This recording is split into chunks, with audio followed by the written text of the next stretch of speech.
Welcome to the CRollur and Willy podcast.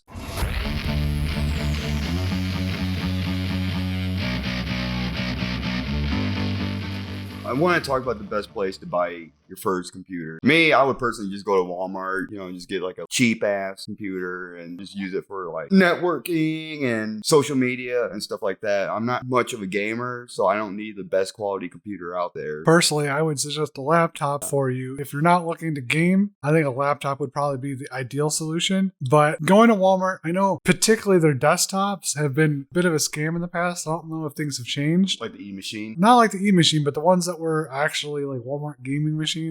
They actually were very bad performance for what they were because of the way they designed the case and everything. But they put bright lights on the keyboard, though. They put bright lights inside the computer, too. But just because it has bright lights doesn't mean it's a good computer. So where would you go to get your very first laptop? I personally would either shop online. It's a little harder experience online because you have to know what you're doing, but you'll get a better selection, a wider variety. And there are places that cater to, like, if you're looking for a gaming PC or if you're looking for a work PC or just a general browsing PC, there are definitely different websites that cater to that. What do you think, like, the budget? If you're, like, looking on a budget, where would be a good place to go? For you, I would probably say Best Buy, maybe. I would put, probably Best Buy. But I would say particularly you probably should budget at least $300 to $600. But I wouldn't go beyond that. For you, you're not buying a gaming computer. You don't need $1,000 to $2,000 PC, whether it be a laptop or a tablet. Well, if I decide to go to Best Buy, right, and I buy myself a $300 to $400, laptop, and I find a game I really wanted to play, would it be able to handle it? Like Command & Conquer Generals. Older games, most likely some of the newer PCs will, but newer games, if you're going with the low end, you're probably not going to get the best performance. So you're not going to be able to play like Fallout? I don't know on that one, and it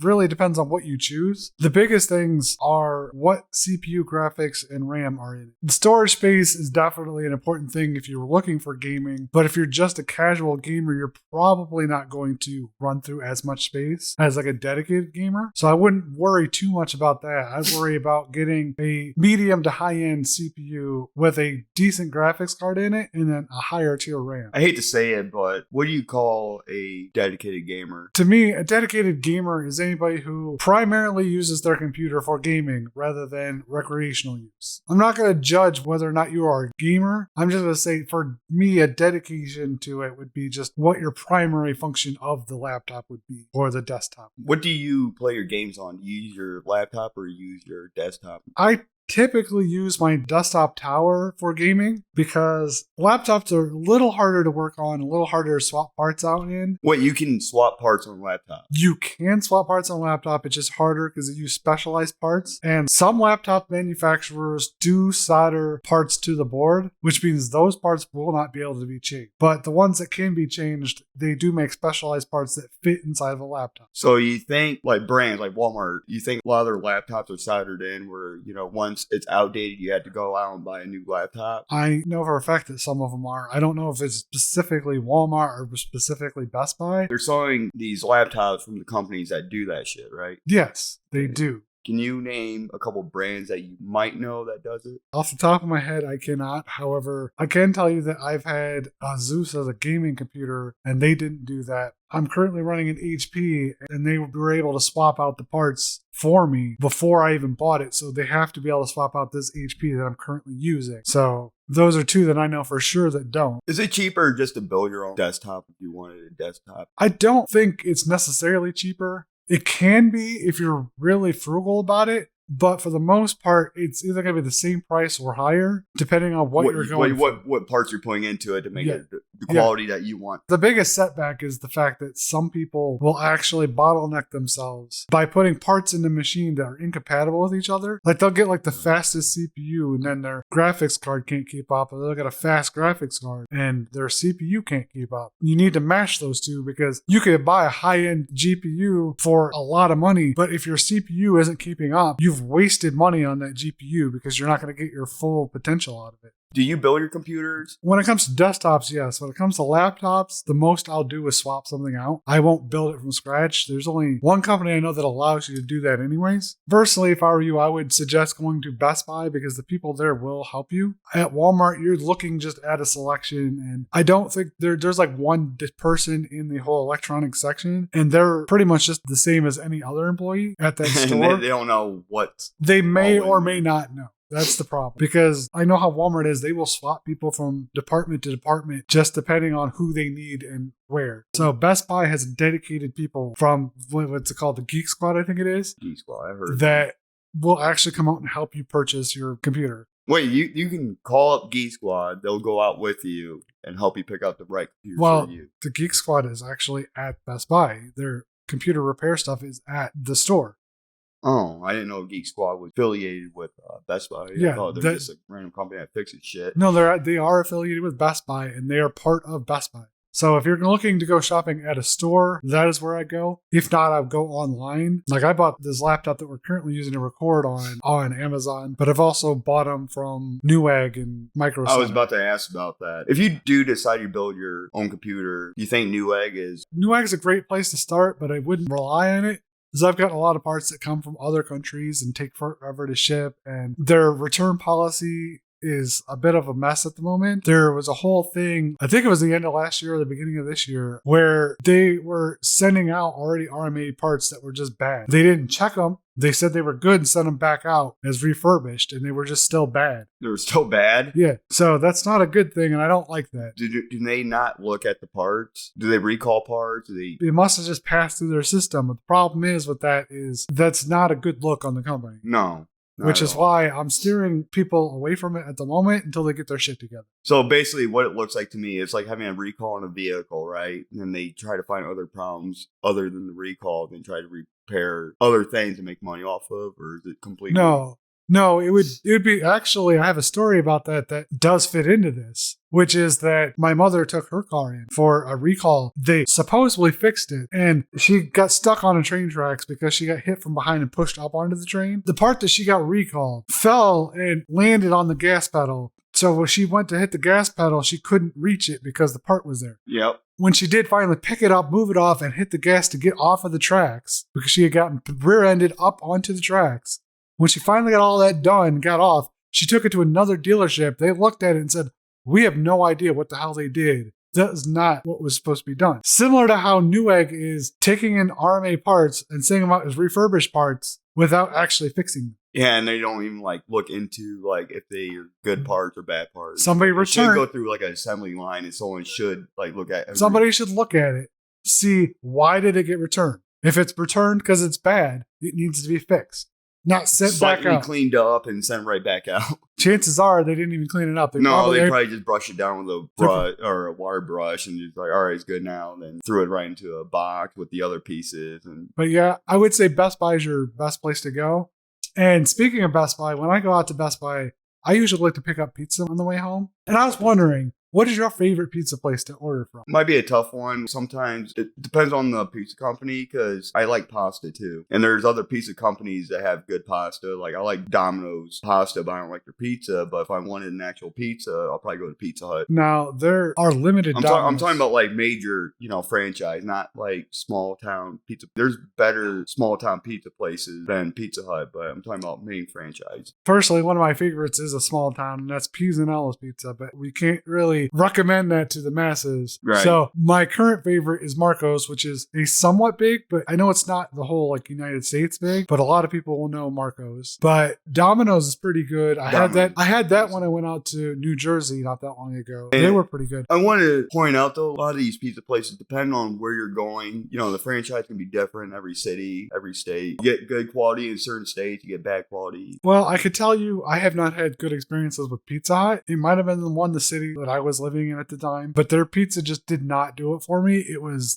borderline disgusting, actually. When you go to Pizza Hut, you got to get a stuffed crust pizza. You cannot just get a thin crust. Or one of the things I like from Marco's that's not a pizza is actually they have wings. Yes, they have wings. They have wings? Yes, they do. I'm missing out on Marco's. I didn't know that. You guessed it, but they have it. I better write that down, so maybe I'll get Marco's. Is there like frozen pizzas out there that is just as good as quality as what you can get from a pizza place? So you don't have to like wait 45 minutes for the delivery. You can just grab it out of the freezer and just throw it in the oven. My personal favorite on that front would be DiGiorno. And I say, right. Am I not? It's Jarno's. I'm telling you, it's Jarno pizza. Okay, I'm going to look this up. Not many people can say DiGiorno. Yeah, I don't know. This might bite me in the ass. Here's the thing. I am pulling up an ad so that I can listen to the way that the ad says it. Delivery, it's DiGiorno. DiGiorno. I mean, I might have been pronouncing it slightly different, but DiGiorno is definitely not how... DiGiorno. I can't even like say that. So the reason why I don't care for it, maybe I don't cook it right, but every time I make DiGiorno's pizza, like it's always like soggy around the center. I've never necessarily... How are you cooking? Because I don't necessarily have that problem. Well, I use a cast iron pizza circle thing. I almost always put it just right on the rack. That's why I've been messing up. You actually get a softer pizza if you put it on top of a surface, like a foiled tray or a pizza thing. And so I've been doing it wrong for like 20 some years. Huh? I guess particularly their pizza though, because theirs is a very doughy, light pizza. Theirs is probably better cooked on the rack. What pizza do you eat?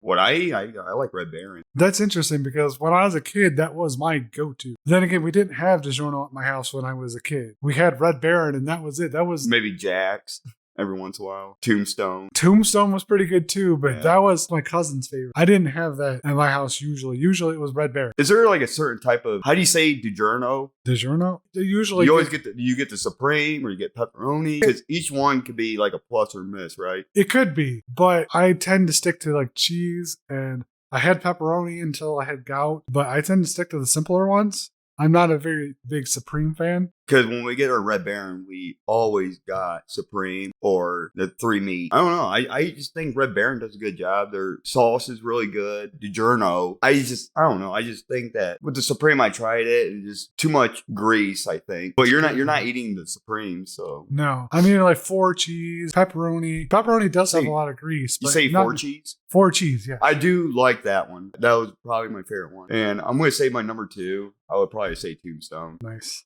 I like Tombstone. It's cheap, tastes good. Now, if I'm going with cheap, I'm either going with the store brand pizzas, which tend to be closer to DiGiorno than anything. Talking about Great Value? Or Great Value. Well, I shop at Walmart, so yeah, Great Value. But then I also go with Tostino's if I'm looking for just a smaller pizza, like a snack pizza. Wait, what brand is that? Tostino's. I don't know. They changed something on that I didn't like because they used to be round pizzas. Now they're square. I didn't like that. Really? They're not round anymore? No, not round anymore. I haven't had one in a while, but I did like Tostino's. Yeah, they changed it where now it's like square, and I don't like that. I liked it round. You know what we should do? We should do a taste test on pizza. Yeah, we're going to do a taste test on that. Speaking of a taste test, though, we are actually going to be doing a taste test, which is going to be posted to my YouTube channel for Coke versus Pepsi, right? Yeah, I can't stand Pepsi, but he's trying to prove me wrong. I personally think that Pepsi is basically just higher sugar Coke. But he thinks that I don't know the difference, so I'm like, all right, I'll do it. Yeah. Bring it on. We're both doing it blind. Like, we're having somebody else do the taste test portion, like they're going to set it up, and then I'm going to try it and he's going to try it, and we're going to see how the results go. And the first one to prove the other person wrong wins. We're also doing Sprite, 7-Up, and Sierra Mist. That's going to be a hard one because Sierra Mist and 7-Up taste very identical. I can tell Sprite is probably the number 1.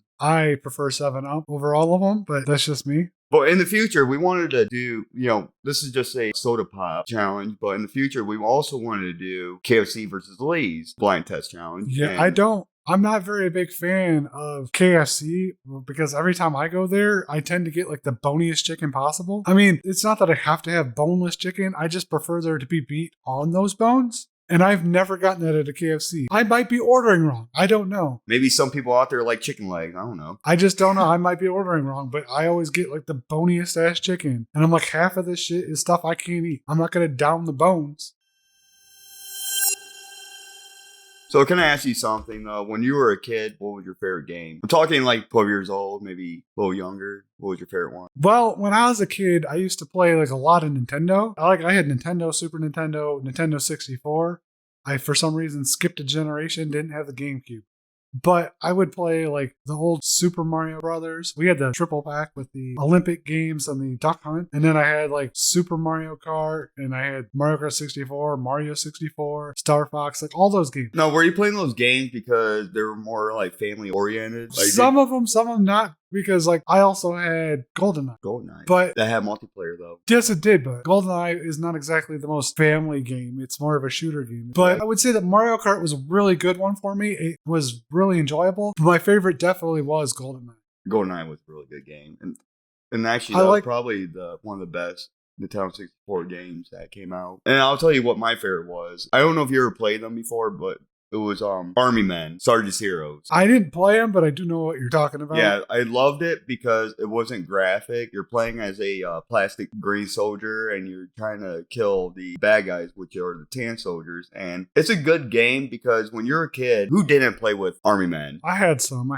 When I was really young, I ended up growing up and getting into Hot Wheels more than Army Men, but I did have some Army Men. Yeah, so like you go from like playing with like Army Men, then you turn into a video game. I just feel like that's like one of the best concepts, of video gaming genre. Speaking of video games, there's a game that we both play, Minecraft, which I think something that I did as a child really got me into. Legos? Yes, Legos. I got into Legos like so hard. The problem with me, I never had creativity. Like my parents were always making this stuff for me. I'm like, hey, can you make me a Lego castle? And they would do it for me, instead of me having, use my own imagination. I think creativity can be both an inherited thing and a learned thing, because there are some people that are more naturally creative than others, but I think everybody has the capacity to be somewhat creative. Like when we play Minecraft together, I built a house. You built a square box to begin with. Square box. And then you made it a rectangle by adding floors to it. But then you went into your cave and you built a log cabin with a fireplace. And it was a box cabin. It was still more creative than your first one. And then you built docks, which were more creative than that. Well, because I steal your ideas and I just throw it in. That's how a lot of people learn. You basically take inspiration from one thing and you apply it to another thing. I want to talk about that Minecraft, though. We ended up beating it. Yeah, we beat the Ender Dragon. We beat the Ender Dragon. And we took on the Wither. Things we didn't take on. We didn't take on the Elder Guardian and the Guardian Temples.